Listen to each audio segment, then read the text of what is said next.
Alright, let's run through 15 Linux commands every new user should try when they're first getting comfy with the terminal. These are the building blocks that low-key turn "I'm kinda lost" into "bro, I got this." First up is PRD, short for Print Working Directory. Whenever you pop open a terminal and forget where you're standing in the file system, just drop a pwd and it'll tell you exactly what folder you're chilling in. Simple, clutch, and something you'll use forever. Next is less. Think of it like, show me what's in this folder. Run ls to see every file and directory sitting in front of you. If you want to level it up, try lsl for a detailed list, or ls1 to reveal hidden files. Combine them if you're feeling spicy. lsla. Now let's move with cd, which stands for Change Directory.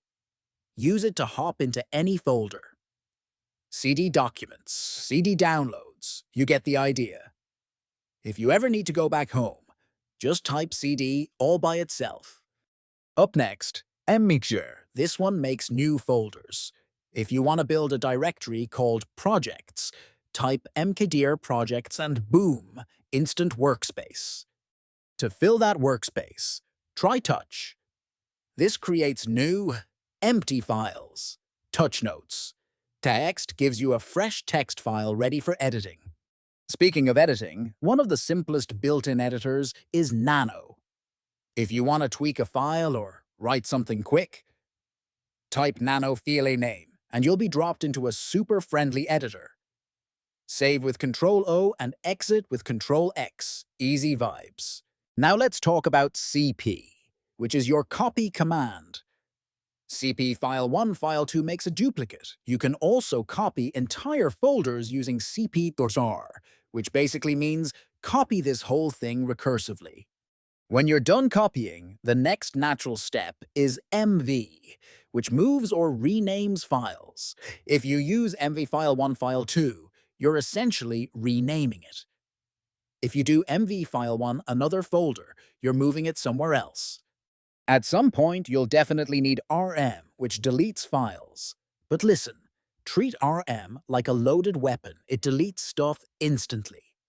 If you want to delete folders, use rm-tar, but be super sure before pressing enter. Now for some "oh that's handy" commands.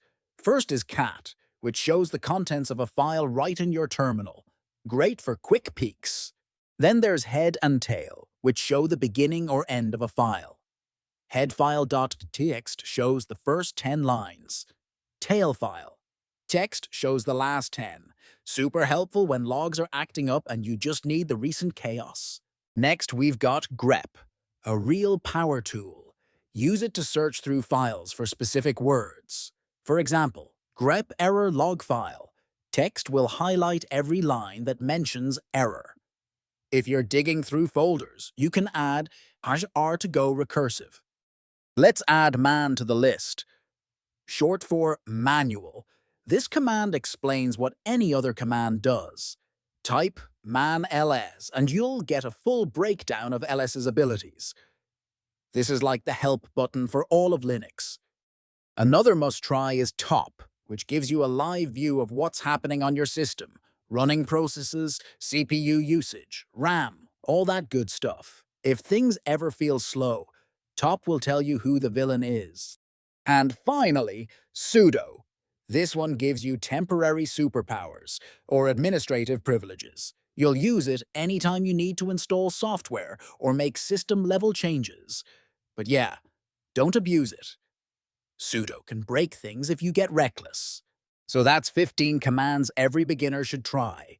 pwd, ls, cd, mkdir, touch, nano, cpp, mvoy, mcat, head, tail, grep, man, top, and the mighty sudo. Play around with them, break nothing, learn everything, and soon the terminal won't feel scary. It'll feel like home.